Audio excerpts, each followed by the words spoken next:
Assalamu alaikum and hi doctors. This is my first lecture for the MRCEM Primary preparation based on MRCEM success. We will start with anatomy and our first focus is abdominal anatomy.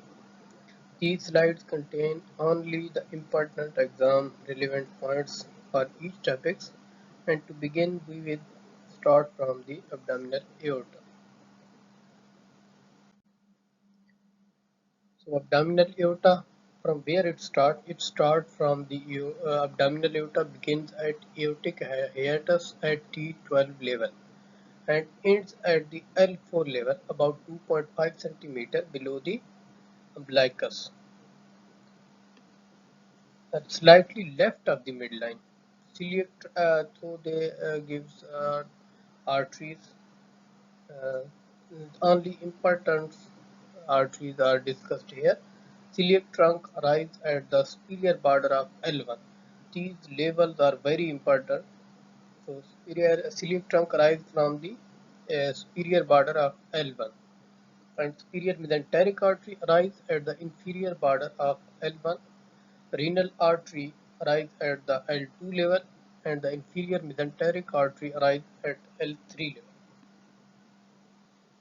in which renal arteries arise at L2 level is most important point. So the next topic is abdominopelvic region. Abdomen is divided into the four quadrants and nine abdominal regions. So there are nine abdominal regions. Two that's divided by the two vertical plane and the two horizontal plane. So vertical plane is the mid-clavicular line down the midpoint of inguinal ligament on each side, and two horizontal plane transpyloric plane at the level of L1 vertebra and intertubercular plane at the level of L5 vertebra, in which most important point is transpyloric plane at the level of L1 vertebra.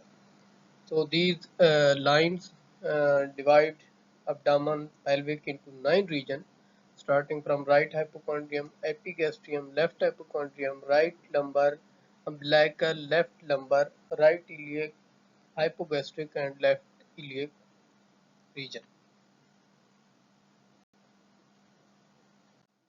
Our next topic is anal canal.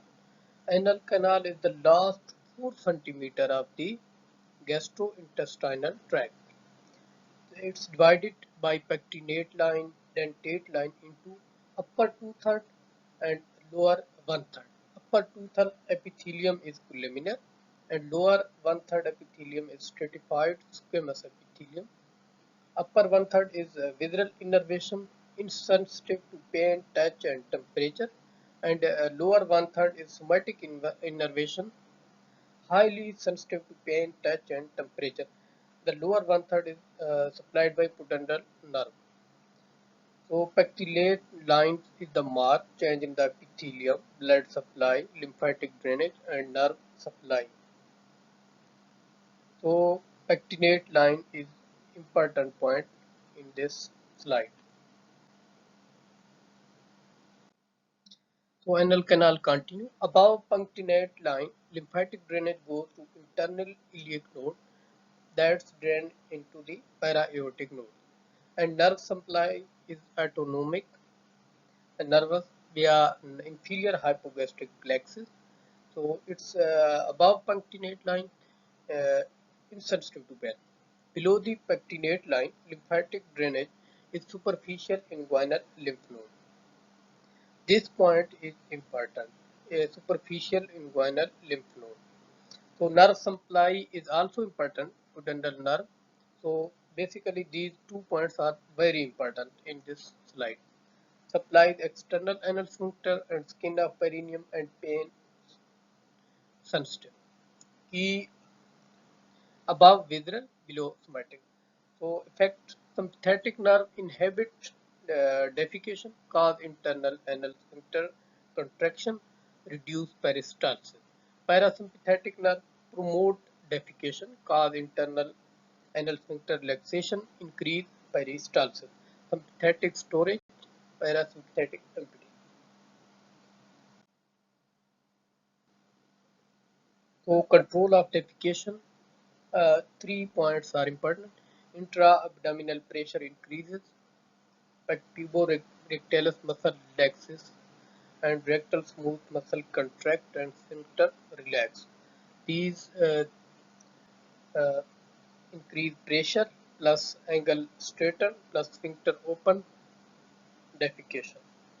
So intra-abdominal pressure increases contraction of abdominal muscles and diaphragm raise pressure helping push feces toward the anal canal. Puborectalis muscle relaxes. This muscle normally maintains the anorectal angle. Relaxation straightens the canal, making passage easier. This was the MCQs in our exam. Puborectalis muscle relaxes. So third point is rectal smooth muscle contracts plus sphincter relax. Rectal contraction propels stools while relaxation of internal sphincter involuntary. That's internal sphincter is involuntary and external sphincter is voluntary. So and external voluntary relax allows defecation. In short, increased pressure, angle straighten and sphincter open, defecation occurs. So next topic is interior abdominal wall muscle. There are total 5 abdominal muscle, interior abdominal muscle. So flat muscles uh, from superficial to deep are the external oblique, internal oblique, transverse abdominis muscle, and two vertical muscles, rectus abdominis, paramedialis. Linea alba formed by the aponeurosis of external oblique, internal oblique, and transverse abdominis muscle extending from the fight process to the pubic symphysis. Rectus abdominis and paramedialis enclosed within the rectus sheath. This point is important, especially they asked about paramedialis enclosed within the rectus sheath. Rectus sheath composition differs above versus below the arcuate line. So we will discuss next. Interior abdominal wall muscle innervated by the interior rami of the T7, T12 and L1. Especially remember T7, T12.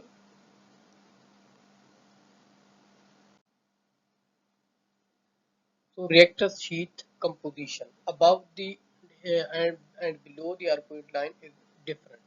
So above arcuate line interior wall is formed by the external oblique aponeurosis and interior layer of the internal oblique, and posterior wall is formed by the posterior layer of the internal oblique and transverse abdominis muscle. Basically, this is formed from the superficial flat muscle, flat abdominal muscles.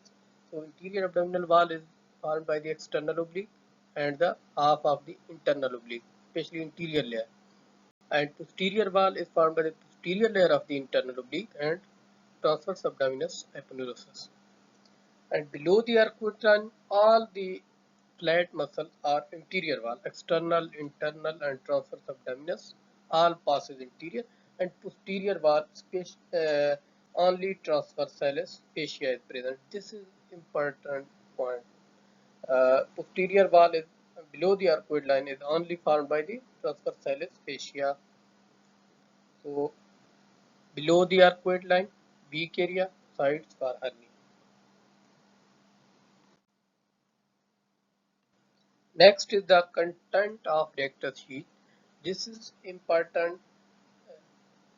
One MCQ mostly come from this.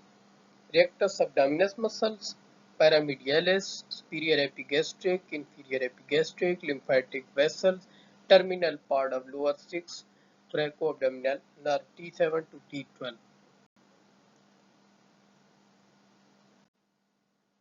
So next topic is the biliary tree. Biliary tree basically start from the right and the left hepatic duct, from the right lobe of the liver and the left lobe of the liver, so join to form the common hepatic duct. Cystic duct from the gallbladder joins with the both with the common hepatic duct, form the common bile duct. CBD courses uh, CBD has first passes in the hepatoduodenal ligament, then runs behind the first part of the duodenum. This is important point. Runs behind the first part of the duodenum, then lies in the groove in the posterior surface of the head of the pancreas. CBD joins with the pancreatic duct, form hepatopancreatic ampulla, that's also called the ampulla of the Vater. And then it CBD and common CBD and the pancreatic duct that both open into the second part of the duodenum at the major duodenal papilla. This is important point, second part of the duodenum. So where CBD ends and the pancreatic duct goes, second part of the duodenum, surrounded by the sphincter of Oddi. This was our exam question. Sphincter of Oddi control the bile and pancreatic juice below. So key source come right and the left hepatic duct. Hepatic duct joined with form common hepatic duct. Then with meet with the cystic duct that form the common bile duct, and that's meet with the pancreatic duct, hepatopancreatic ampulla, and that goes to the duodenum, second part of the duodenum. So this is the end of our lecture for today.